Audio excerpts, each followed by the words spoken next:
এই রাস্তার উপর পর্যন্ত পল্লী বিদ্যুৎ জায়গা হওয়ার কারণে ওরা একটু সেটা সমাধানের জন্য এখানে এসিলেন আসছিল, তারা সে রাস্তা ক্লিয়ার করে দিবে, যেটুকু রাস্তা আছে রাস্তা ক্লিয়ার করে দিবে, থম্বাও টান দিবে, মাটি ড্যামে দিয়ে পানি জল নিষ্কাশনের ব্যবস্থা করে দেবে, সেই প্রতিশ্রুতি তারা দিয়ে এখান থেকে গেছে।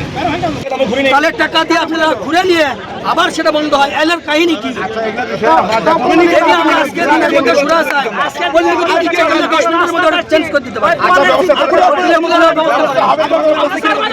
বাড়ানোর জন্য যা যা করা প্রয়োজন পল্লী বিদ্যুৎ করবে, আমার সাথে এই মুহূর্তে কথা হইলো, তারা সব বিধি ব্যবস্থা করে দেবে, তোমরা রাস্তাটা ছেড়ে দাও বাবা। আমি আছি,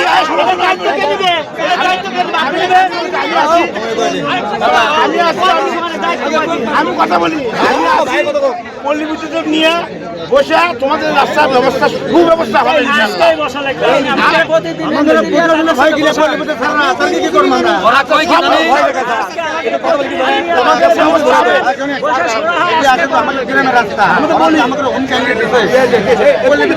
আমরা যদি রাতের আমদারে সারা রাত মেরে দিতে পারি তখন দিবি না হলে কি আমাদের গ্রামে যাবেন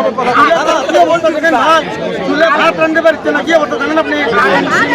লঙ্ঘন করা কোনো কাজ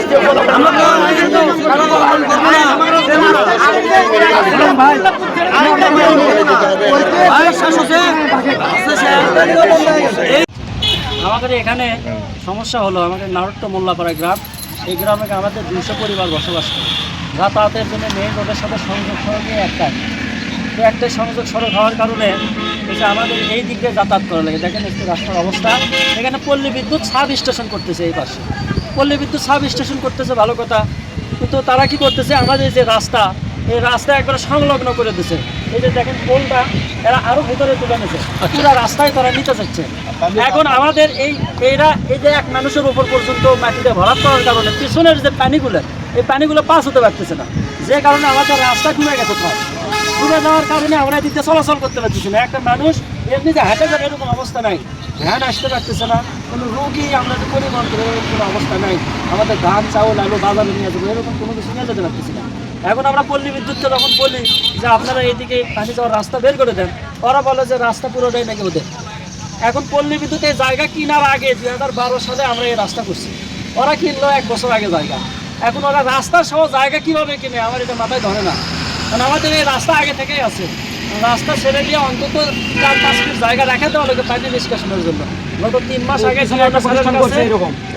স্যারের কাছে আমরা অভিযোগ দিছি, আমি নিজে বাদী হয়ে গ্রামবাসী সকলের পক্ষ থেকে সিগনেচার নিয়ে আমি ওটা পিওনো স্যারের কাছে পাঠিয়ে দিছি 3 মাস আগে। এখন পর্যন্ত তারা সরজমিনে আসেও নি, কোনো কিছু দেখেও নি।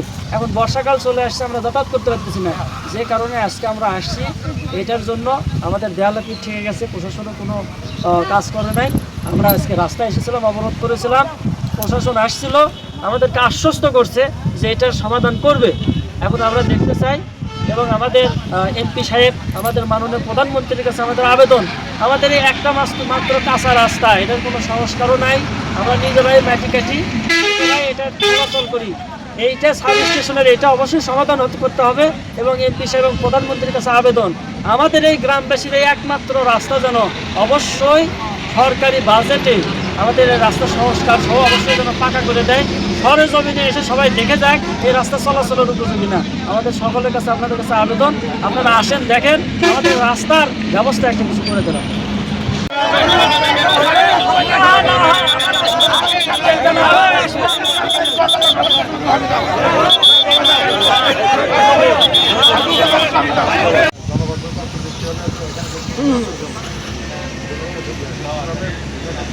সমাধান করা যায়।